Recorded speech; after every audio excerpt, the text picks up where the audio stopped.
आज अक्षय तृतीया के महान पवित्र मंगलमय दिवस वैशाख मास शुक्ल पक्ष चंदन यात्रा का तृतीया पहला दिवस। आज दिवसर नाम आज शाम को भक्त लोग चंदन सरोवर महाप्रभुंकर पर आज भगवान की पवित्र चंदन यात्रा सत्यजुगर आज का उत्पत्ति दिवस आज पवित्र अक्षय तृतीयार पवित्र शुभ दिवस पावन पुरुषोत्तम क्षेत्र श्रीक्षेत्र सिंहद्वार निकट अगणित जगन्नाथ प्रेमी भक्तमान हार्दिक अभिनंदन। आज पवित्र अक्षय तृतीया जुगादि दिवस सत्यजुगर उत्पत्ति दिवस सकल सत्यजुगर धाम बद्री विशालंकर आदि द्वार उन्मत्त हुई दर्शन अयमारंभ हुई पावन पुरुषोत्तम क्षेत्र आज अयमारंभ चंदन यात्रा चंदन चरचित नील कलेवर पीत वसन वरमान कालिया शांतं को बहुत गरम हो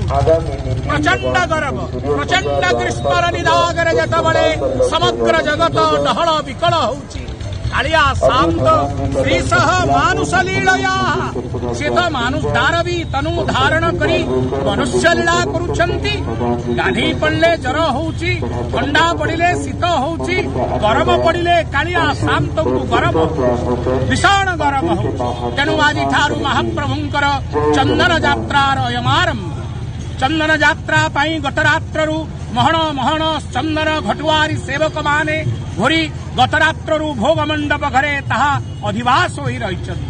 आज मंगल आरती संपन्न होई सारिलानी महाप्रभुंकर नित्य अवकाश गोपाल वल्लभ भोग सकाळ धूप पूजा बढ़ी सारिबा परे कालिया शांतंकर भोग मंडप घरु उक्त चंदन आजी बेढ़ा परिक्रमा करा जाई श्री महाप्रभुंकर आपाद मस्तक पर्यंत सर्वांग चंदन लागिरे विभूषित हेबे चंदन लागी परे महाप्रभुंकर चंदन वेश अलका वृत लेपन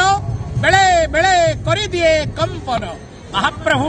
सरपाद मस्तक पर्यंत चंदन लागी होई चौसरी अलका गभा चूल लागे चंदन लागी वेशरे महाप्रभु श्रृंगार हुअन्ति। आज ठारू 42 दिन पर्यंत महाप्रभु चंदन लागी